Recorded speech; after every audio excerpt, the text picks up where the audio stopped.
और अब देहरादून से बड़ी खबर है, जहां निजी वाहनों पर ग्रीन सेस की तैयारी है। दूसरे राज्यों के वाहनों पर ग्रीन सेस लगेगा। 20 से लेकर 80 रुपए शुल्क लिया जाएगा।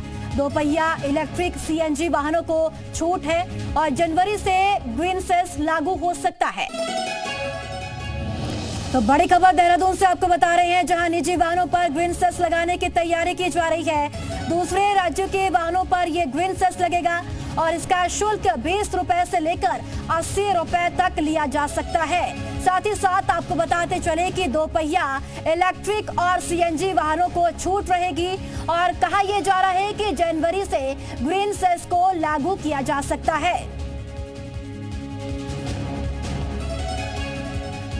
तो ग्रीन सेस लागू करने की तैयारी अब उत्तराखंड में की जा रही है।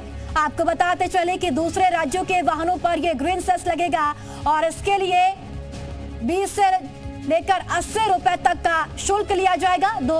दोपहिया इलेक्ट्रिक सीएनजी वाहन को इसमें छूट दी गई है और जनवरी तक ग्रीन सेस को लागू किया जा सकता है। तो टोल टैक्स के अलावा अब ग्रीन सेस को बाहर से आने वाले लोगों को यहां पर देना होगा। और चलिए ज्यादा जानकारी के लिए जी मीडिया संवाददाता रामानुज हमारे साथ जुड़ चुके हैं।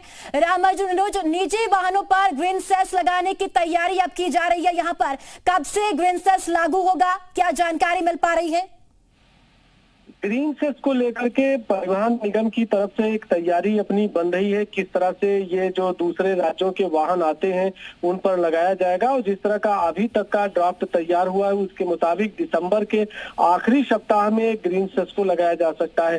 क्योंकि सरकार का साफ तौर से कहना है कि भारी संख्या में वाहन आते हैं और उत्तराखंड में जिस तरह से प्रदूषण होता है उसको कम करने के लिए क्या कदम उठाए जा सकते हैं, उस दिशा में एक सुझाव आया था और उसी दृष्टिकोण से ये फैसला किया गया है परिवहन विभाग की तरफ से कि जो दूसरे राज्यों के वाहन आते हैं और उन पर ग्रीन सेस लगाया जाए। और चूंकि मिसाल के तौर पर ग्रीन सेस से जो धन अर्जित होगा सरकार उसको किस तरह से प्रदूषण कम हो सकता है उस दिशा में कदम उठाएगी और उसी दिशा में इस धनराशि को खर्च भी किया जाएगा।